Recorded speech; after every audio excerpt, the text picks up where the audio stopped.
Okay, we're back. Episode 11 of the Dirt Beers podcast. It's your host, Beef and Jonathan. Jonathan, a little bit tired on this episode. He's been up early on doing the rock radio morning show, filling in, but he graced us here today after a little nap. But I think get us going a little bit, Jonathan. I think you know what we need to do here. So let's Yeah, perfect crack wake our up, right? beers here. Yeah, let's have a little crack here. I'm on ultras again this week. I'm on the Bud Lattes. Jonathan's on the Bud Lights. Okay, so we're gonna start off this episode. We'll do a little recap of just some stuff that's been going on, and we got a little bit of exciting news. So we'll start off with that first. But me and Jonathan are gonna be recording this show, Dirt Beers Podcast, and as well as our other show, Southern Ontario Dirt Show, live at Motorama at the International Center in Mississauga in Canada. So if there's any Canadian fans want to come out and see a live taping of the show, we'll be there Saturday, March 8th, and the podcasts are going to start at 4 p.m. and we're going to be doing shows back to back. We've locked in a guest so far for the Dirt Beers podcast. I think we're still working on Southern Ontario right now, Yep. but we'll definitely have some people on to talk. And we want to get some questions from the followers. So if you guys have questions that you want to know about either me or Jonathan, or know our takes on something in dirt racing, or even maybe just racing in general, shoot it to the page. I mean, I'm gonna make a couple stories and maybe a post where you can send in your questions as well. But I don't know what you, Jonathan, but I'm really excited to do this. Yeah, it's been a lot of fun. I've had the chance to do this the last, I'm going to say we've done it 2 years in a row, if a year or so, give or take about that. And it's been a lot of fun. And last year in particular, we did the show on a Saturday, the Southern Ontario Dirt Show, and that show or that day of the show at Motorama was insane. So busy, so packed, so great to see so many people come together to celebrate motorsports in Canada.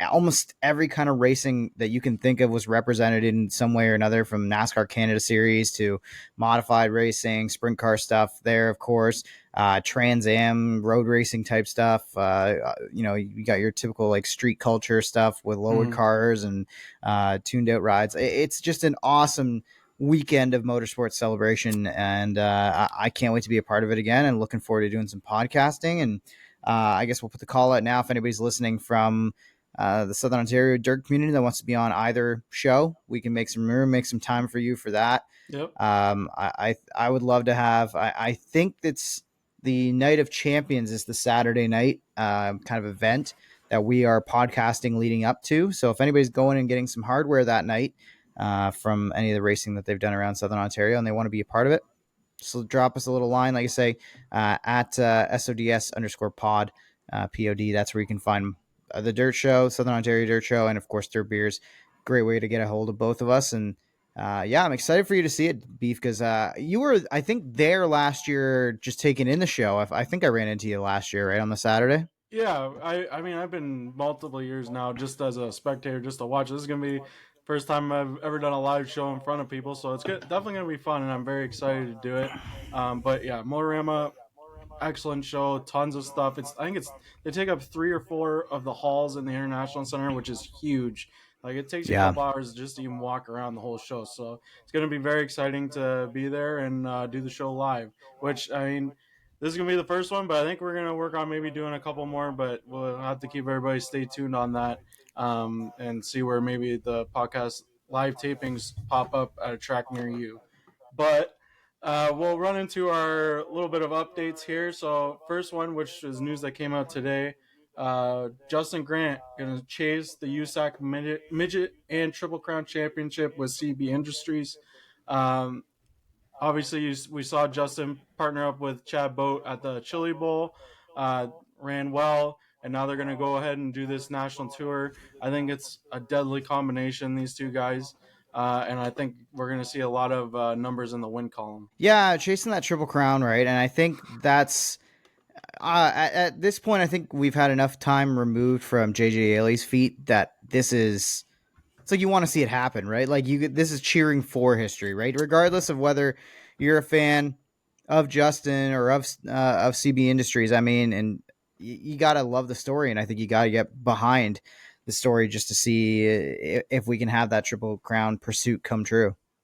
Yeah, I mean, obviously Justin's a top tier quality driver. Like he can wheel anything. So it's with Chabot with the mind behind it. You know, I think they're gonna dial these cars in, and you're gonna see Justin be up at the front almost every night, no matter where he's at.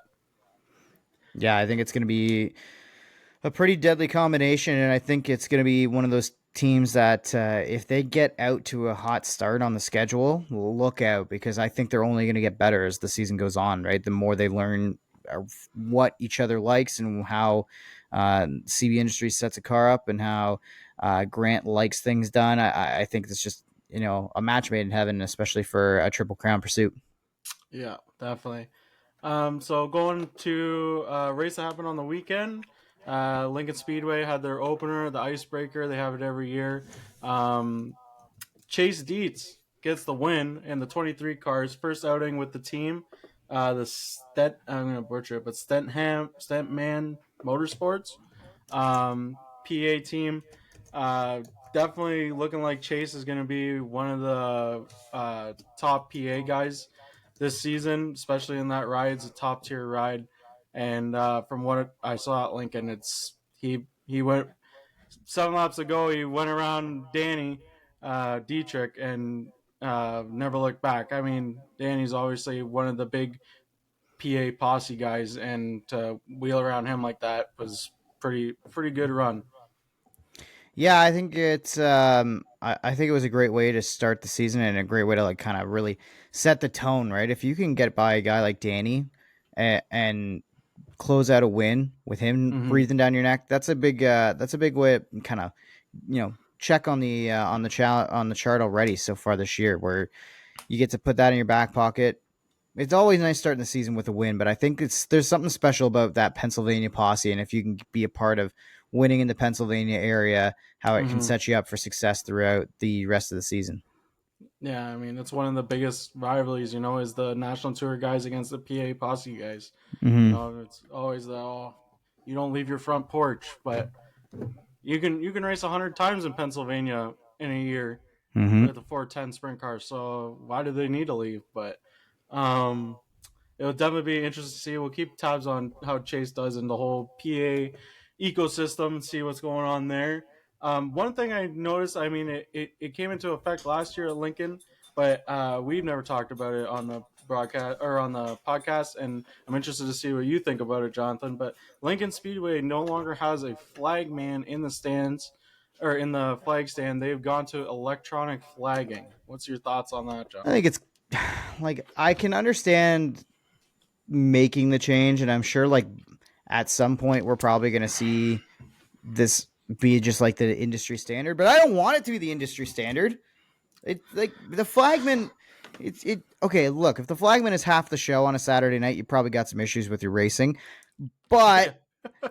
there's a lot of really talented flaggers out there who really put on a show and participate and get into it, and it's Yeah. just another element that hypes up that crowd. I don't like Yeah. this. I think you got to have the flagman there. It's tradition, and yes, traditions are made to be broken and all that sort of stuff. But I don't know. I guess I mean, I also don't really know. I'm not super familiar with in terms of like where the flag stand is positioned in Lincoln. If there's maybe a concern because of how low it is to the racetrack, how much it hangs out, or something like that, where they're like, okay, we really got to do this. Like, we either got to do major construction to fix this, or we just go to electronic scoring. I guess. Yeah.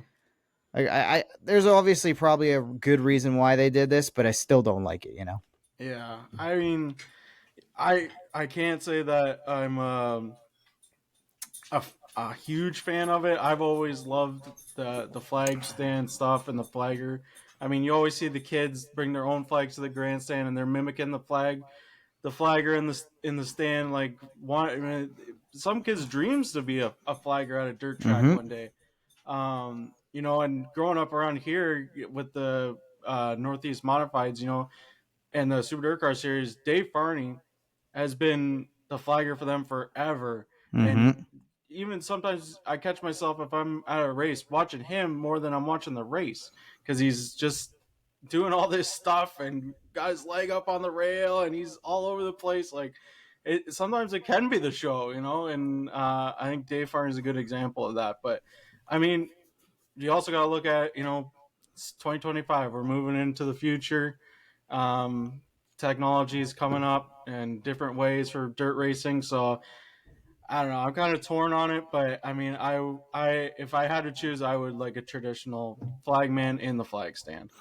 I will say the other thing, maybe to defend the move too, is again, I'm not super familiar with what Lincoln, looks like on TV in terms of its dust and all that sort of stuff, or even at the track, what the dust is like. Yeah. But having that electronic system set up, you could make the argument that it's a lot clearer when there is a caution to the drivers, to the spectators, even on the other side of the fence, if there is dust, rather than maybe trying to look through it and see a flagman waving something. I know most tracks kind of have a lighting system that goes with it, anyways. Mm-hmm. So, how much are they even really looking at the flag stand, anyways? Sometimes you can make that. I guess you Yeah. could make that argument. I'm trying to deflate my own balloon, so to speak, but I still don't like it. Yeah. Okay, we'll move away from the flagging, but little recap on the big blocks down at Florida. We had 4 nights of racing, 4 different Mm-hmm. winners. Yeah, I started night one with Super Matt. Matt Shepard gets the win over that Justin. I always screw his last name up. Justin Hayers. Hayers. Yeah, Hayers. Oh, T-Bone. yeah. I want to say like Hires or something. On like make it like European or something. Yeah, and Alex Yankowski ends up with the final spot on Not the without a podium little that night. drama. Not without a little drama, like you say. How does that one? How did that one make you feel watching that one back? I mean, not sitting in the race car, but from a guy sitting on his couch in Canada watching a race in Florida, sure looks like the 9S really wanted to run him out of room on the restarts. I mean, Matt saying that Alex was playing games and jumping starts and all that, which I mean, you don't really know unless you're in the car. Mm-hmm. But I think it was a little bit excessive, and I mean, I applaud Alex for sticking up for himself in victory lane of like make everybody see it. Stand up to the guy in dirt modified racing. Don't let him just walk all over you. But I mean, it didn't continue after that. So at this point, it's probably just water under the bridge and continue on. Yeah, and you know what? That might even just be like kind of first night. I don't want to say first night jitters, but like that's one of those things where like everybody's fresh. The officiating hasn't really got their message across for what their expectations for the season are going to be. Not that they're really that different from years previous, anyways, but it is, of course, everybody kind of forgets the rules and forgets how things work in the off season. So it takes them a little bit to get up to speed. I think a lot of that stuff on both sides will end up getting cleaned up. But I also love that, like you say, Alex isn't backing down. I love that Alex goes at a guy like Matt, and I think uh, not for too long. And I don't want to rain on our guys' parade, but it's kind of been the Matt and Matt show Yeah. for the last little while here in Super Dirt Car Series, and it's really extremely early, and it's probably way too early to get this jacked up about it. But doesn't it feel like after Volusia that we finally have some contenders, some guys who are capable of taking a year-long fight to Shepard and to Williamson, and making sure this is not just a 2-horse race? 100%. Because night two, Alex comes out, takes the win. Absolutely. So I mean, I love what I see from this kid. Um, he's got the nickname Kid Rocket, and he's fast right now. So we'll have to see. I mean, it's long season, like you said. It's just the start. But if he can take the fight to Matt and Matt, I'm here for it. Yeah, Eric Rudolph brings it home second in on night two down in Volusia, and Matt Williamson, a couple guys that are two guys that we're really familiar with up here in the Northeast in Southern Ontario. Good to see the champ get back up after I think it was like a 9th place finish in the first race. So to Yeah. come back with a podium performance, that's pretty important for his title defense. Eric Rudolph, of course, like I said, that was almost a bit of a precursor for what we'd see later in the nights. But let's Mm-hmm. move to night 3, won by Put the the bat invader. signal out. Put the Put the bat bat, signal out. the Aussie, Peter Britton, Batman gets it done. gets back in victory lane ahead of Alex Payne and Eric Rudolph with another podium performance. A couple names to round out your top 5: Williamson and Yankowski. So There he pretty is again. important nights for um, for those drivers to still be in the top five, especially if we think those two are going to be the ones to take the fight to Shepard, because Matt Shepard obviously ends up with the DNF, Mm-hmm. falling out of the race with like I think 11 laps to go, right? Yep. Yeah, I'm not sure what happened to him, but yeah, he did not finish that third night. But good to see them up there. And obviously in Florida, you're going for the big Gators. So for Alex to finish in the top five again, pushed him into that title fight on the last night. Mm-hmm. And we see Rudy, Eric Rudolph, get her done from Ransomville, New York. Mm-hmm. Goes down, beats them on the last night in Florida. And then Kid Rocket finishes good enough to take the big Gator home. Yeah, that was great to see. Matt Williamson ended up second. Matt Shepard ended up third, but both those drivers needed just a little bit better performance to keep up with that 84 of Yankowski picking up the big Gator, and I believe also that should put him leading the championship points right now by 3 points over Matt Williamson. Alex Payne, after 4 races, ends up in third in points, just 10 back of the leader. Yep, I Alex, not a rookie. He was rookie last year, but Mm-hmm. looking stout again. And I mean, the 70 car definitely has speed, so he maybe catch him in victory lane once or twice this season. Yeah, I think this is going to be a good one in terms of a championship battle. Maybe we're selling it a little too high to start the year, but I'm certainly encouraged from what I saw in Volusia Yeah, and the diversity that we saw in terms of how drivers shuffled around in the results. That was great to see. What we also saw was the dominance of the BRP chassis, which we see a lot of in big block racing at the front of the field. And you know what? You also see kind of a pretty dominant chassis builder down in the late models. And you wanted to get into this about why it is that late models and modifieds can have one, two chassis makers dominating, whereas sprint cars, it's kind of all over the place, right? yeah. I mean, it when it comes to big block, small block modifieds, I mean, for years it's back in the day it was very mixed. There was times when Troyer was ahead, times when Tio was ahead, times when Bicknell was ahead. But in the last 10 years, all you're seeing is BRP cars out front. Very little other chassis manufacturers are winning races. They are, but not as much as a BRP car. Mm-hmm. Um, I mean, and then if you look at the late models, it's right now it's if you're not in a Longhorn, like you're just out to lunch. Yeah. I like it. It's absolutely insane, and I credit it to the people behind these cars. At BRP you got Randy, Bob, and Pete. They've built an amazing company, amazing racing facility up here that builds these cars here in Canada. And I mean, I've seen firsthand the work that goes into them, and they just put in so much time developing and testing things and seeing what works, what doesn't work, and honestly, you got to give huge credit to Randy Williamson. He is a man of the people and of his customers. He will do anything for one of his customers. And you call him at 9 o'clock at night, you're at a racetrack, he's sitting at home. He'll answer the phone and give you advice or tell you what he thinks you need to do. So, yeah, big shout out to Randy. Randy's been awesome to me through my journey through motorsports, and he definitely puts the work in to keep the Bicknells up front. If you go to the late model side though with Longhorn, um, I think they have very smart people at Longhorn, but they have one guy with that's associated with Longhorn that does a lot of testing of parts and stuff, and that's Kevin Rumley. His number 6 car, he comes up with things all the time, and he works very closely with Longhorn. Um, and I mean, the late models are just a whole different deal. Like, Mm-hmm. it, you got so many different combinations of motors, shocks that you can put on these Longhorns. I mean, I did see a thing today actually on Dirt Tracker that out of the 27 of the 30 late model races, big races that have happened so far in 2025, Bilstein Shocks has won 27 of them. So, like, if you got a Longhorn and Bilstein Shocks, it seems like if you get it dialed in right, you're just fast.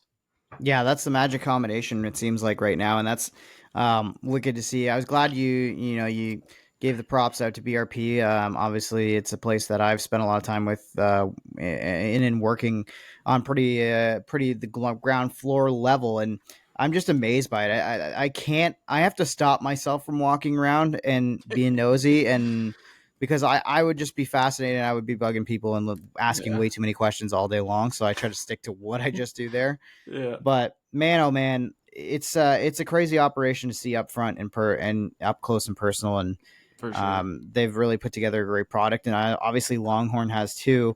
But I think anytime, I think this is a cyclical thing, right? You see this every once in a while where one chassis can get out in front, and then after a little while, enough time goes by, enough innovation stalls out because there's only so much you can change Yeah, to a point, right? And innovate and get better, that the pack catches up. And I think it's less of a thing for the modifieds, but I think the one thing that you have with late models is that you have drivers that can make a difference. So it's almost like, if you build the chassis and you're the house team, if you hmm, get a good driver in your car and you can build something to them, and then their specs and their expectations, right? You can really put together a pretty dangerous program. So, and I think that's what we're going to see. That's eventually going to flip things for the late models, especially modifieds. I'm not 100% sure. I don't know how that's going to play. You're not.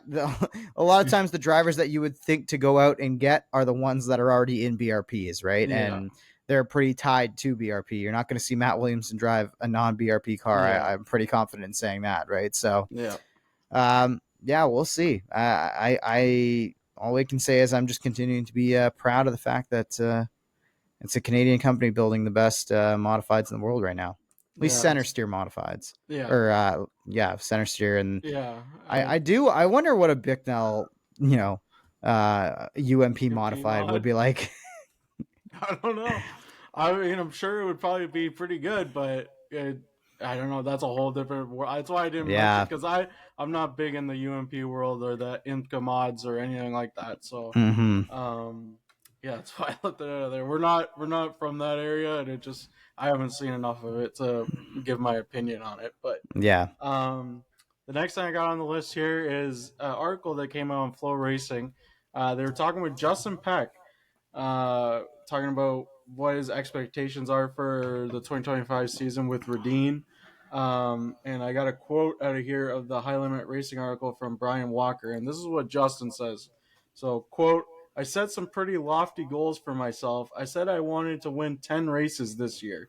I want 8 high limit wins and 2 World Outlaw wins, and then I want to run podium in the championship with high limit. Now, I mean, don't get me wrong, they unloaded in Florida in the 360 and whooped everybody's ass. Mm-hmm. They put the 410 in, was still good, but wasn't whooping everybody's ass. Yeah. Um, Again, you can't really judge it off Florida. Florida's its own thing. Once they get out on the road and we get a quarter of the way through the season or halfway through the season, then we can really make a judgment call on this. But I mean, I like that he's setting the goals that high. Mm-hmm. Is he going to get there? You never know. It would be pretty sick to see him do it. And obviously, he's motivated to do it. So, and I mean, he's with Redeem, which is a top tier team. So they got the best of the best. And if he wants to do it, that's a good card to be in to do it. Yeah, I'm going through like the full time roster right now on High Limit. I'm trying to, kind of pick some guys out that I think, I don't want to say are guarantees to beat Peck in the standings, but at least in terms of guys that I think we're going to be seeing near the top battling with them, right? Like, you got to go through Tyler Courtney, you got to go through Sunshine, right? Another one that jumped off the page for me, we saw Brent Marks already get back into it up in PA.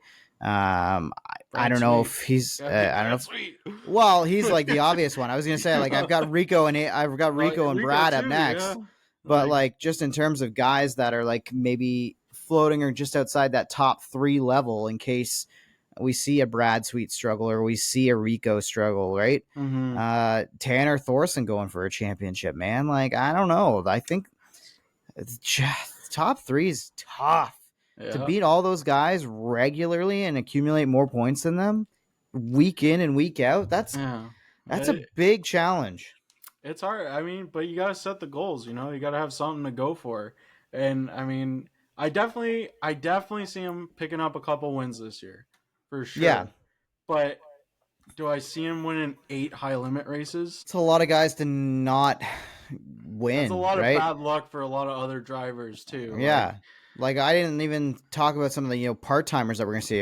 That doesn't count anytime a C Bell shows up at a high limit event yeah, or a Kyle Larson, obviously, right? yeah, There's a lot of guys who are going to be jumping back and forth, running a lot of different 410s to have to beat yeah. out 8.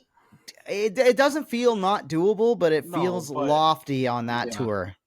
it's lofty on any tour you're on. It's a win 8 times. I mean, there's guys that do it, but like it's you got to have a lot of luck go your way, and you got to be fast every night and not have any failures or screw ups or anything Mm-hmm. go on. But I mean, kudos to him for having the goals, and I mean, hopefully they can do it, and we'll be sitting here talking about it at the end of the season, being like, remember when we talked about Justin said he was going to do it, and he did it. Yep. So good luck to Justin and the Rudine guys on getting those wins done. Last thing that we're going to talk about before we get into our guest segment here. Obviously, we still got our dirt draft leagues going on. Currently, not sure what's going on. When you try to get in the app, it says that they're swapping in a new power plant, but they'll be ready for race day. Not sure what's going on there. Jonathan checked; he can get in on the website. Yep. So Desktop is still up. yeah, so this episode's probably going to come out on Friday, which is the 28th of February, and there's an outlaw race on Sunday. So we'll be putting reminders up on the Instagram to make sure you go lock in your picks for the races this weekend. But it's not too late to get in on it. If you want to join the leagues, you just have to download the Dirt Draft app or go to the website, sign up. You do have to pay to use their services, but there's no fee from us to join the leagues. If you are interested in joining the leagues, just message the Dirt Beers Instagram page, and I can get you all the info on how to get in. Like I've said before, we got 3 leagues going on right now: World Outlaw Sprint Cars, World Outlaw Late Models, and Super Dirt Car Series. I'm hoping they add in High Limit, and I'll do a High Limit one as well. But as of right now, we're going to do prizes for the top 3 in each league. I'm going to work on getting a little trophy made for the winner, and then we can add in each year the trophy can go around and your name can get put on it and so forth. But yeah, if you want to get involved, just message the page. I can get you the info, and hopefully Dirt Draft is up and running by the weekend. Yeah. Let's see. I've got to get myself back into it. I missed all my starts in the Super Duker Series pool, which was my bad. Got a little distracted with some other stuff, and then I look back and I was like, oh yeah, I didn't do a pool for any of those. But that's okay because that's the thing. You can get in at any time, and there's enough races that you can really make up a lot of points real quick, especially if your competition is off one night and you pick a heater and you get all your guys in the race. That makes a big difference. So Yeah, for sure. yeah, I'm looking forward to the rest of the season out there. One thing I wanted to ask you about, Beef, is have you had a chance to play much, sports betting with the Dirt Series stuff yet? I I haven't haven't yet. myself. Yeah, I know Yeah, Dirt. I think it's DraftKings is doing World of I Outlaws believe. stuff. So Yeah, I believe so. So yeah, I definitely gonna look into it. I haven't tried it yet, but definitely cool to see uh, dirt racing coming into sports betting. I mean, USAC's been doing it for a year or so now, but it's cool to see mhm. World Outlaws and World Racing Group get into it. So yeah, we'll definitely maybe there'll be a segment coming up. Me and Jonathan will place some bets, and we'll see what happens. But yeah, we'll get into our guest segment next. We got Ava Payton coming on, and we're going to talk to her all things racing and what she's got going on this year. Okay, we're back with our guest segment for episode 11 this week. We got Ava Payton joining us. Ava, thank you for coming on the show. Thanks for having me. So we always start out the show learning a little bit about our guests. So if you want to tell us how old you are, where you're from, where you grew up, and where you're living now. I'm 29 years old. I live in California. I was born in a small town called Marysville. I don't live there anymore. I'm just south of it in a town called Roseville. Very nice. What was like your intro to motorsports? Was it surrounding you in your small town? Was there tracks for you to go to that were close by, or? My grandfather, he raced back in, I believe, the early to mid 60s. He was a stock car driver, so he drove like a 55, 56 Chevy back in the day.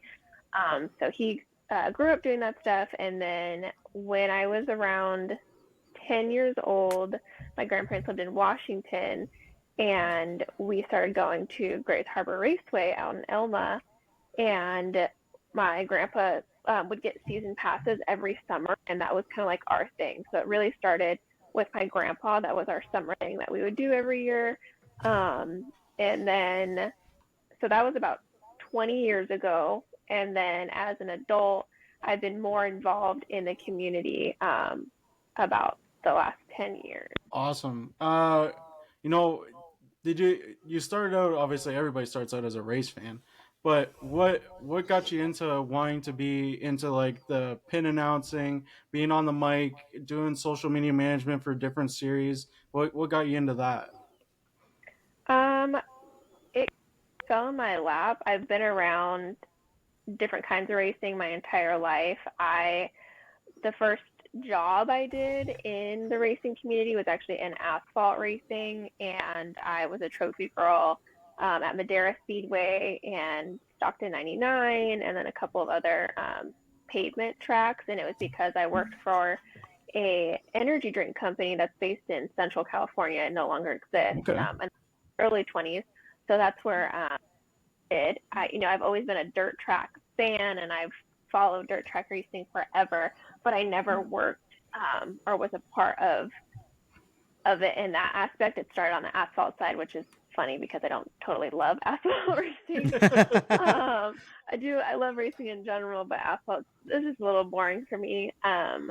But it started there, and then just getting to know people and networking and meeting the right people at the right time is how I ended up getting more involved in the dirt track side. I worked for USAC Western States Digits last year, and originally was just going to be doing their social media because I've just done that with other companies and things like that. So that was where my experience was, and then it just happened that I started announcing qualifying, and then started doing the infield interviewing, and it was like, hey, do you think you can do this? And I was like, well, I don't really know, but I'll definitely give it a try.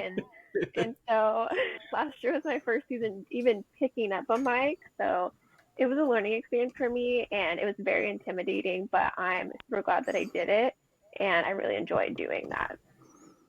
It's funny. This kind of seems to be a theme over the last couple weeks in terms of some of our guests getting into things without maybe going the traditional route of like going to college and working in your field and that sort of thing. Hmm. Did you have any kind of collegiate experience that you were able to draw on or that was related to what you're doing now? Or did you just um, kind of pick it up naturally from being in the racing community? so I mean, public speaking was a part of my college degree. Actually, I have a bachelor's degree from Sac State University.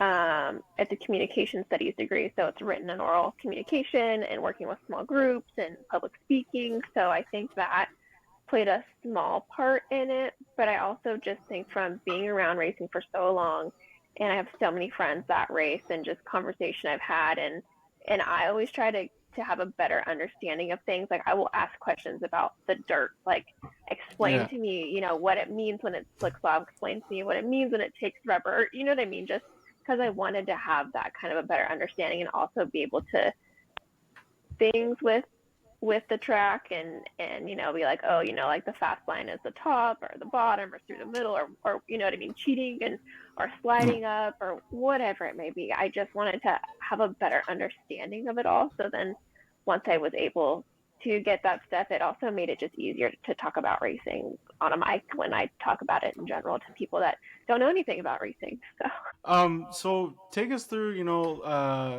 your typical week during the season. What, like, I know the series you were working on last year didn't have a huge schedule. I believe it was only like 12 races, something like that. But yeah. what does your like prep look like for a race week or a race day? And then take us through the day at the track when you get there. So this season's going to be a little bit different. I'm not doing as much as I did last season. So far, I mean, we haven't started obviously, but my title for this season is going to be race day media. So I'll be doing all the social media on race day, and the main goal for me is actually to get more recognition to the drivers, and also do it in a way that fans can get to know them better, because we have so many drivers that have the same names, and the only thing that, um, like, the only difference is their car number, and so people Yeah. don't always know the face. They don't know what people look like. So my goal is to really take each driver that's going to run the series this season and get to know more about them, so that fans get to know them on a more personal level. Because I think the more that you have that, the more invested that fans get, and it makes things a little more exciting. Like last year, if you paid attention to NARC, there was a huge battle between Cole Macedo and Justin Hmm. Sanders, and it was so cool, and people were so invested. Not just local people to the West Coast. People all over were just watching Yeah. it down to the very last race because it was so close in points. And, so I feel like that was so much good exposure for those two drivers. And I think it's important for the series and the community itself that fans get to really know their drivers. And that's my ultimate goal this season with that series. So that will be mainly what I'm working on. I won't be doing anything on the mic this year. As of right now, I am hoping that I can get Jim Allen to let me do a couple things here and there.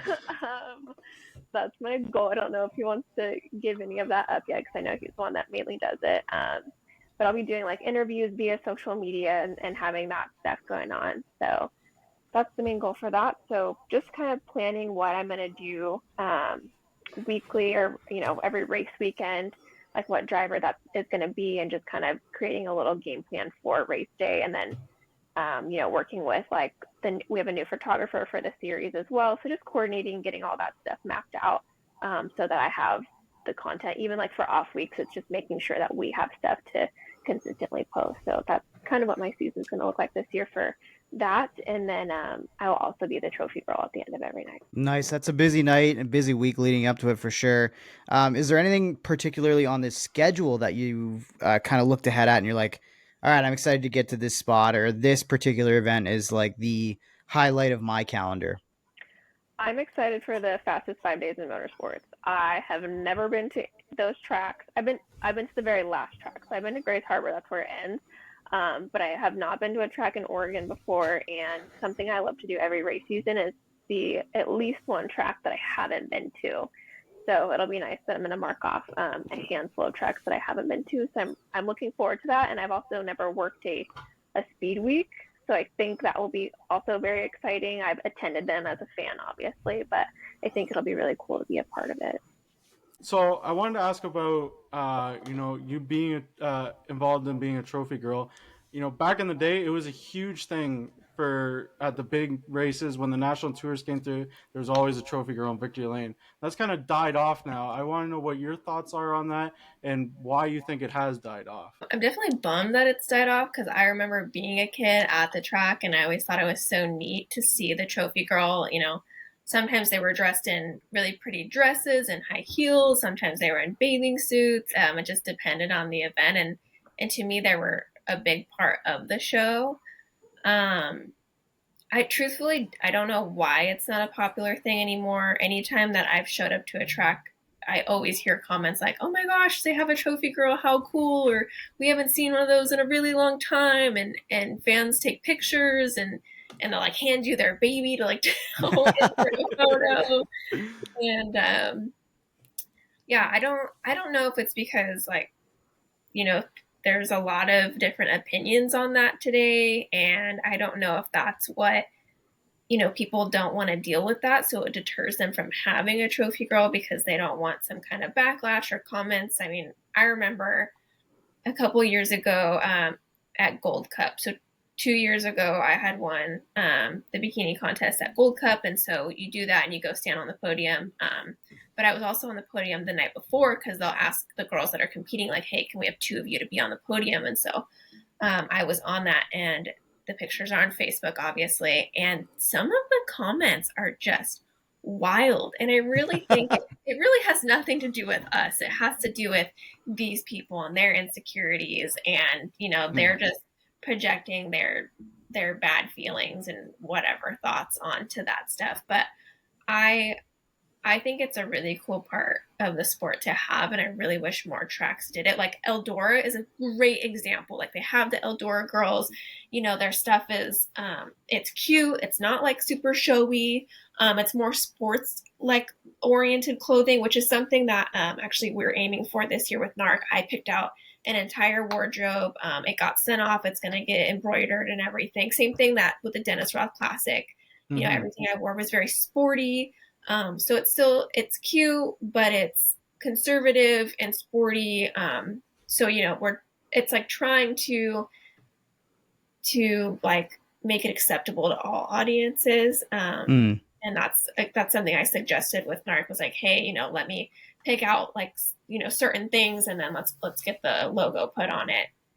Versus like the traditional back in the day bikini thing.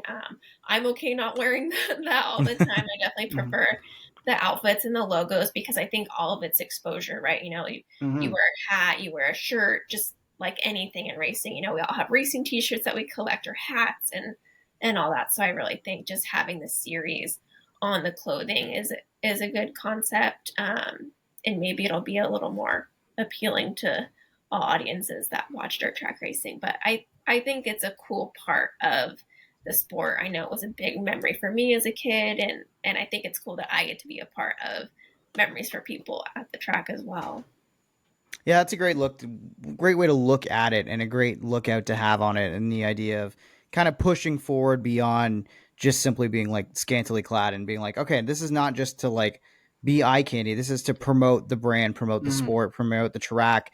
And if you can grab attention while you're up there for the track and for the series, right. Those are all great things that help grow the sport and actually make it worth, having that position and utilizing it to its best and full potential. I want to know, from standing down there in victory lane though, has you ever, gotten ready to do a victory lane ceremony with a particular driver, or after a particular race where it was almost overwhelming for you to be like, oh my God, I can't believe I'm standing next to this person, or I can't believe I get to be a part of this, huge family win or team win or whatever? Is there one particular victory lane that stands out to you where you're like, oh my gosh, I can't believe I'm a part of this? I don't know. I'm just glad for like every experience that I get to have. I would say there's two that probably stick out. One was last season. I flew out to Indiana and I went for sprint week just because I had the time off from racing here. And I really wanted to go. And I was very fortunate that I had friends that let me stay with them the whole time I was out there. And I spoke with the director with USAC back there, which, I've become friends with him because working for USAC here. And I was like, hey, like, what are the odds that I could, for the final night of sprint week, like do the trophy girl stuff? And he was like, let me talk to the track promoter and let's see if we can make it happen. Cause I already had my like outfit with me all the way in Indiana. And so, it was really cool. I got to be a part of that. And ironically, like the person that won the points for that sprint week was Logan Seavey. And the cool part about that is I went to high school with Logan Seavey. So I've done it for like 15 years. Yeah. Wow. It's funny. The age like difference is his brother was a year before me, and then it was me, and then it was Logan, and then I think 2 years below that was his sister. So I grew up around them, and I've been following his racing since we were in high school.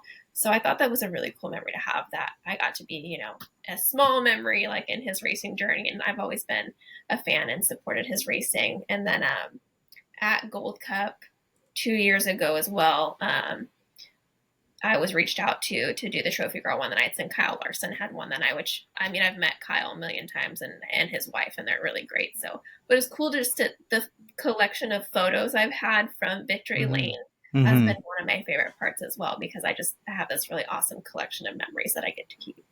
Is it like all organized and scrapbooked yet, or is it on display somewhere, or is it still like kind of locked away in a box needing organization? No, it's really still all on my phone, but I would like to get everything printed and then ideally just put on there like what race it was and what year it was, so that I always have that memory. So I do love having photos. That was the fun thing when I went back to Indiana. I actually got hired to make a calendar, which you guys have the calendar.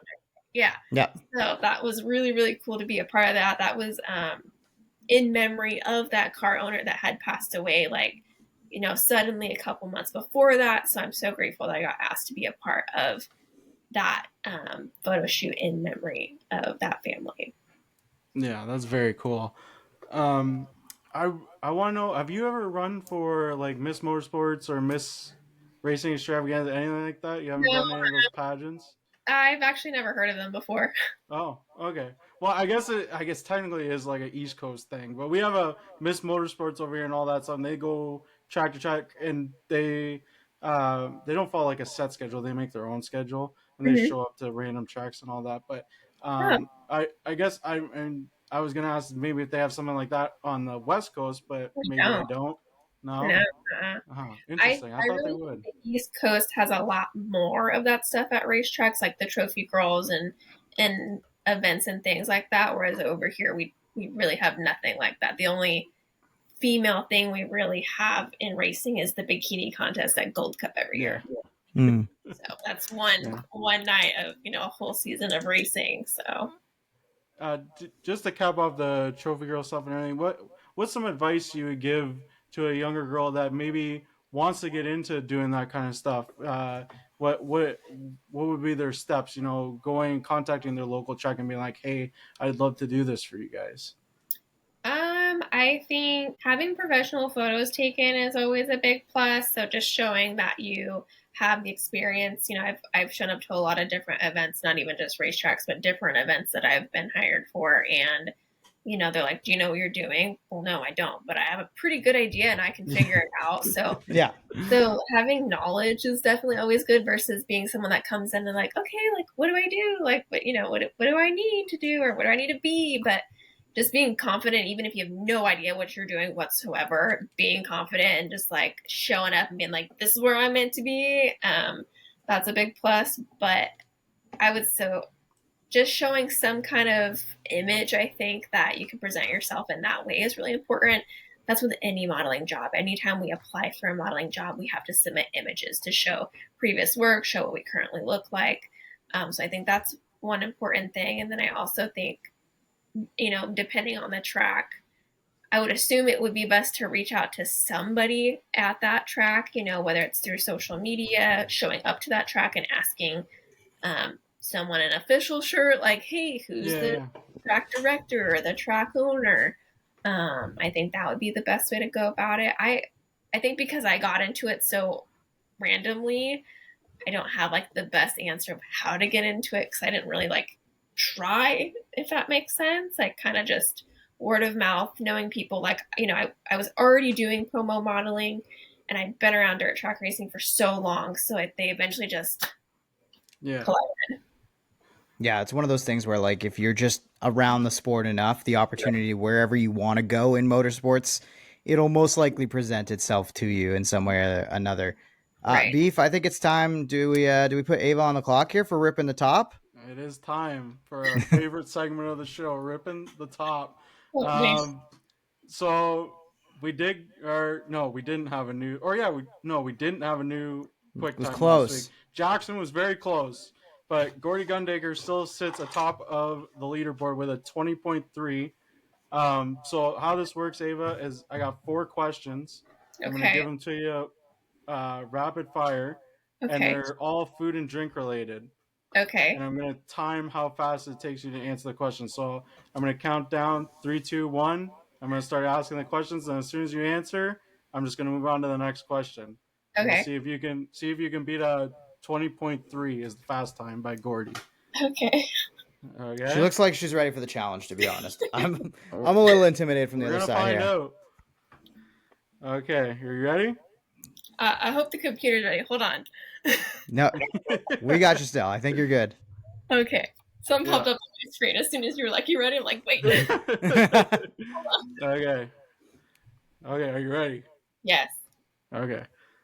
3, 2, 1, go. Favorite beer or drink? Ginger beer, Favorite truck stop snack and drink combo? pretzels, and water. Top 3 pizza toppings? Pepperoni, sausage, and cheese. Favorite wing flavor? Original. Oh, that felt fast, Beef. You That just felt fast. absolutely killed everybody. No Oh way. my god. 18-0 flat. Oh my god. Oh my god. That's a full 2 seconds faster, and we've got a quick time. Oh my god. That was Wow. crazy. She was dialed. Yeah, that was quick. That was good. I feel like, did you prepare? Did you know that was going to happen? No, I'm a routine person though, so I feel like that helps. Yeah. That was pretty crazy, I'm not going to lie. I thought it was quick when Gordy went 20 seconds. I was like, that's going to be hard to beat. But 18 seconds, that's going to be really hard to beat.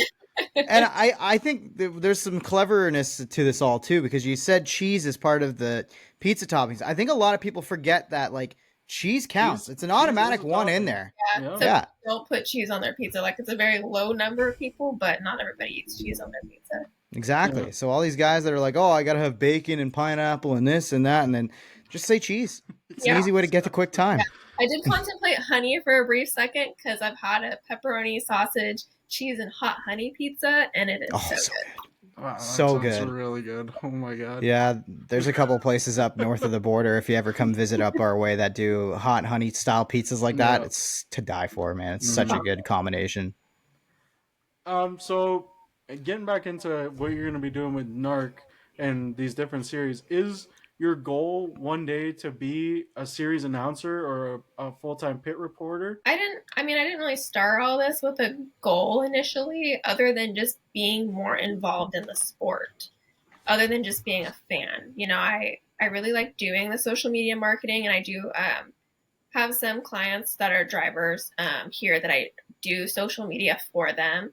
One of them is actually a really young up-and-comer, just ran Chili Bowl for the very first time and locked it into the B on Saturday. He's 14 years old. His name's Jay Yantis. And I do all of his social media for him, so I'm the one behind the scenes doing his stuff. So I do a few of those already, which was kind of where I was going anyways, but the getting on the mic and doing the announcing thing I do enjoy, and I think it'd be really cool to be with the series to continue to do that. You know, if you look at USAC, the national series, I think they do a really good job at having, track reporting, pit reporting, announcing. I just think they have such a good group. And I think it would be cool to have something like that on the West Coast, because we don't have something like that. But it definitely has to be a team effort. And I know people that have started, back there on the East Coast doing stuff like that, and they've got into bigger roles, like with IndyCar, NASCAR, things like that. And I really love the idea of women in motorsports. I truly do, because it's not a big thing. There's not a whole lot of women racers, but there's also not a whole lot of women in the announcing, reporting part of it anyways. So it would be cool to do that. But I didn't set out for an exact goal other than just being a part of the sport that I've loved for a really long time. So speaking to being a part of the sport, I want to kind of put you on the other side of the fence, so to speak here. And if you had to work for a team actually in the pit stall, what job do you think you would be great at? Would you want to be a crew chief or a tire specialist? What would you want to do if you were actually working on one of these race cars? Definitely not a tire specialist. I don't want to touch tires, to be completely honest. Only because of the possibility that you could just get your hand blown off. I can speak from experience on that part. Yeah, would not be my first choice. I think being a crew chief would be really cool. I have the knowledge for it? Absolutely not. I just like wrenching on things. So I grew up working on cars. So not only do I just love racing, I love cars in general. And ideally one day I'd love to have a car collection and a project. So there was a long time ago that I was involved with a team here in California, and they actually had wrecked, I think, during qualifying. And so, there's tons of people around the car and they're trying to do this, this, and this. And I was just kind of minding my own business, and I picked up a wrench and I started to take off the nose wing. And this person walked by me and stopped and was like, "No fucking way." And I was like, do I not do this? And they're like, "No, by all means, go ahead." And I'm like, it's just, you're literally just unbolting things. It's really not that hard. Yeah. I like the concept of just stuff like that. I mean, I'm trying to remember, I used to do maintenance with that team and stuff, but it's been a really long time. But the stuff that I do remember is so simple, Yeah. Obviously, I can change a nose wing. I can remember how to change gears, and just like simple stuff like that. But to me, car stuff is like Legos. Like it's not Yeah. super complicated. It's you take something apart and you put it back together the same way. So I just think being involved in that way would be really fun. So yeah, I don't particularly know what job it would be. Maybe just a grunt worker. I don't know. Not the typical like mud scraper. That wouldn't be it. Yeah, fair enough. What about, would you ever want to strap yourself in and wheel the race car? 100%. 1,000%. I actually have a Jake Swanson fire suit because Yeah. I have friends that have been like, "We'll let you try it." No one's like done it yet. People are like keep telling me they will let me try it, so I'm waiting for someone to really just like stick to their word and be like, "All right, like let's go for a play day, something, and strap you into one of these things." So I've been collecting safety gear. I have all the like fireproof under stuff. I have a fire suit, so I just need to collect gloves, shoes, helmet, and a Hans device, and I'll be ready to go. There you go. Put it out There it is. Any team with an open seat, we got a driver. I'm like determined. I love cars in general. I love racing. When I was a kid, I did Emmett karts for a really, really short time. And like I go to K1 and stuff, and I've gone to K1 with people that race, and my lap time is only a half a second off theirs. So I feel like Nice. I can be okay at it. And I'm actually going to be going to Vegas here soon and going to their racetrack and doing the supercar experience. I'll be driving the Audi R8. So I'm actually really excited. Oh, and wicked. That would be really cool. filmed and everything, so I'll definitely be sharing it. So I'm excited. Very cool. No, that's super cool. Is there a particular car that you would want to jump in over versus another? Is it all sprint cars for you? Is that number one? No, actually, realistically, a midget was something that I was more interested in than a sprint car. The two times I've talked about it with somebody, one was a midget and the other one was a wingless sprint car. I mean, I'm kind of open to whatever, but I think that would be my preference, either a midget or a 360, just something like simple. I don't think I'd want to jump right into a 410 without knowing anything about the car. Yeah. Probably fair. Yeah. But I mean, at the same time, if the opportunity came up and someone is wild enough to just let me have my moment, I would be all for it. Honestly, it could be a stock car. I wouldn't care. It's just the fact of getting to try something that Yeah. I really liked to be around. So Yeah. Yeah, for sure. super cool. So feel free to put it out there if anyone wants Anybody to watching? Yeah. where I'm not a driver, and I love like car control is a big thing for me. I grew up driving mainly automatics, or not automatics, manuals, and then I switched to automatic when I was in college because I drove so much. But off-roading vehicles, I did a lot of stuff like that. I used to off-road a Jeep Cherokee that I built when I was in high school. And Nice. I would jump it and like not tell my uncle that I would do that. But it was I don't know how the frame got bent. I don't know. I've had a blast, and there was one point where I was really wanting to learn how to drift. I've driven a couple of drift cars of friends that have let me like try it out, but I had been looking about a year ago for a project car. I wanted to buy a 350Z so that I could learn how to drift, and let me tell you, I had the most fun like test driving. Nice.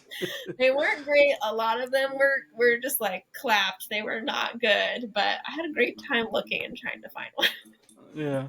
Yeah, I'd imagine a 350Z is pretty hard to find down in California. I think they all got scooped up for some drifting and some exhibition style stuff, right? They did. And yeah. I guess do you guys, does the car, like I guess is a little off topic from dirt racing, but how do the cars hold up down in California? Like, do you guys get like from the ocean? Do you find more salt kind of on the paint and stuff and on the frames? I mean, in beach towns, I'm sure they do. I'm so far from a beach where I'm from, honestly. Like, yeah, I'm from Northern California. I'm up above Sacramento by like 30 minutes. And I know when people think California, they're like, oh, you must surf. You must go to the beach all the time. I'm like, no, I like horses and four-wheelers and dune buggies. Like, that's what I grew up doing.